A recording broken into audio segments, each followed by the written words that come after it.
Hi అండి. ఈ రోజు వచ్చేసి సిస్టర్స్ అండి. సిస్టర్ మీ దేవురు సంగయ్యగూడెం అంటుందండి. ఏలూరులో ఎక్కడ ఉంటుందంట, విజయవాడలో ఉంటుందంట. మీరు ఎక్కడ? మీ దేవుడు తణుకు. ఈ రోజు సిస్టర్స్ వచ్చారండి. ఈవిడదేమో సంగయ్యగూడెం, ఈవిడదేమో తణుకు అండి. ఇలా ఫ్రెండ్ ఉన్నారంటండి కురుకూరులో. ప్రవాళిక అమ్మ. ఈ రోజు ప్రవాళిక వచ్చేసి బర్త్డే అంటండి. మన షాప్ తరపున, మన కస్టమర్స్ తరపున, మన ఫాలోవర్స్ తరపున ఫస్ట్ ఆఫ్ ఆల్ అయితే ప్రవాళిక అయితే many more happy returns of the day అండి. ఇందాక నేను షాప్ క్లోజ్ చేసేద్దాం అని చెప్పేసి క్లోజ్ చేస్తున్నా అండి.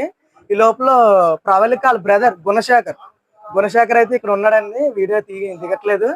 ఆ గుణశేఖర్ బ్రో ఫోన్ చేసి, బ్రో ఉండండి నాకు ఒక డ్రెస్ కావాలి మా సిస్టర్ కి అని చెప్పేసి వీళ్ళని అయితే తీసుకొచ్చాడు. ఆ ప్రవళిక ఫ్రెండ్స్ అంటండి. ఈ రోజు వచ్చేసి వాళ్ళ ఫ్రెండ్ కి టాప్ ఒకటి తీసుకున్నారండి. చూస్తున్నారు కదండి, కార్ల మాల్ లో వచ్చిందండి. ఇదిగోండి కట్స్ అండి. ఇక్కడ ఫ్రంట్ కూడా మీకు మోడల్ టైప్ వచ్చిందండి విత్ యాంకిల్ అండి. అమ్మ చెప్పండి అమ్మా, మన కలెక్షన్స్ మీకు ఎలా అనిపించినాయి? చాలా బాగున్నాయమ్మా. మీ రేట్లు కూడా ఎలా అనిపించినాయి అమ్మా? ఓకే అమ్మా, వస్తా ఉండండి. మీ ఫ్రెండ్స్ అందరికి చెప్తా ఉండండి. మన ఛానల్ సపోర్ట్ చేయండి అండ్ ఫాలో చేయండి. ఓకే అండి, థ్యాంక్ యూ అండి.